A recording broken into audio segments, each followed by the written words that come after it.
Centro Educacional Girassóis, segunda série do ensino médio, aula 15. Hello people, Teacher Marcela, tudo bem com vocês? Vamos lá para a nossa aula em vídeo de hoje?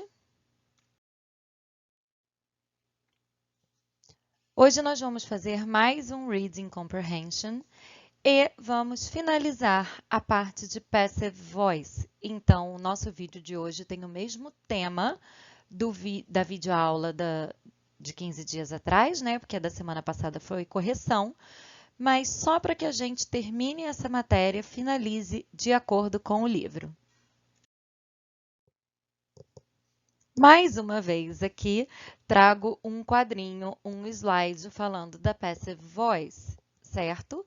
Aqui a gente pode novamente identificar os tempos verbais, a forma com que a gente usa a voz ativa e como a gente forma a voz passiva, mantendo o mesmo tempo verbal.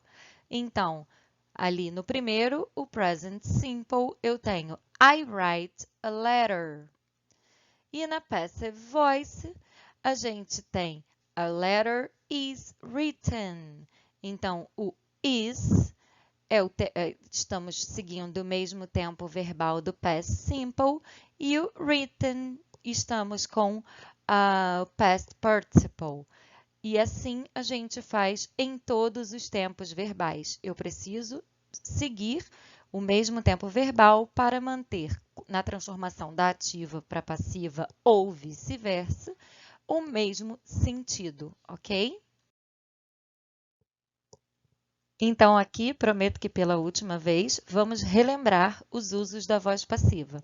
No primeiro caso, eu uso para enfatizar a ação e não quem praticou a ação, porque o meu foco é a ação e não o sujeito que praticou. More and more computers are sold every day.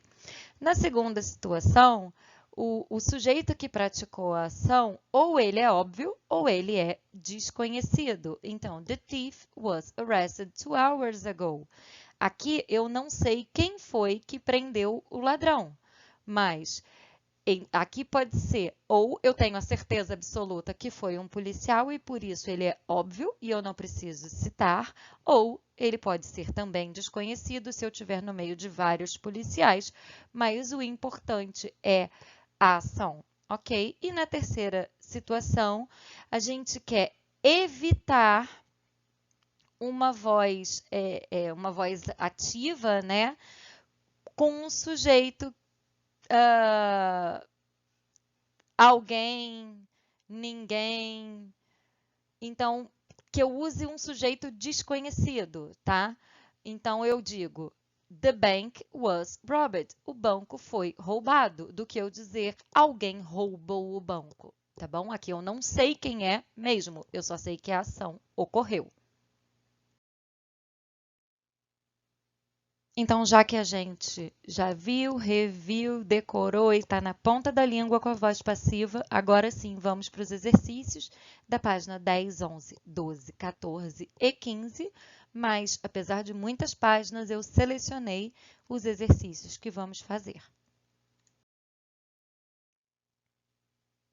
Aqui no primeiro, na página 10, a gente tem o início do Reading Comprehension about cultural shock, ok?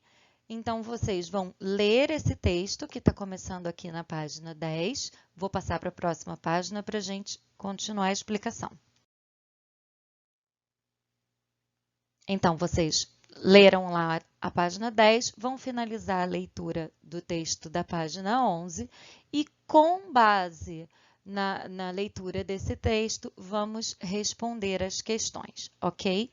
O número 1 diz, mark true or F para false, né? According to the text. Então, vamos marcar T para true, verdadeira, ou F para false, de acordo com o texto. Leiam as 4 opções, releiam o texto e marquem verdadeiro ou falso.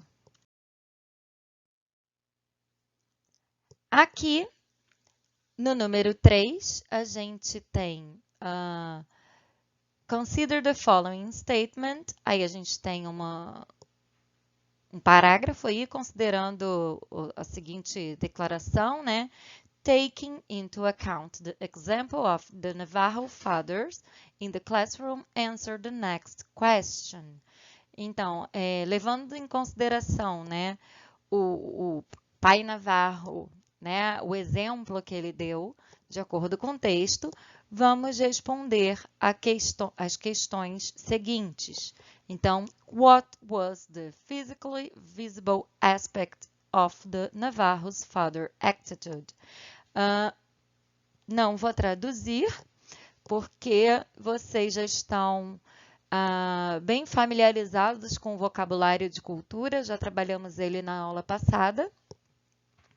Mas temos aí duas questões com relação ao pai do Navarro, né? E a partir daí respondam a letra A, B e C. Na verdade, são 3 questões de acordo com o texto. E no número 4, choose the alternative that best defines Billy's cultural condition. Então, aí a gente tem a condição cultural do Billy. E vocês vão escolher, dentre as alternativas abaixo, da letra A à letra D, a que melhor define qual é a condição cultural do Billy, ok? Na página 14, a gente tem o registro de aprendizagem. E aí sim, vamos voltar para a nossa famosa voz ativa e passiva.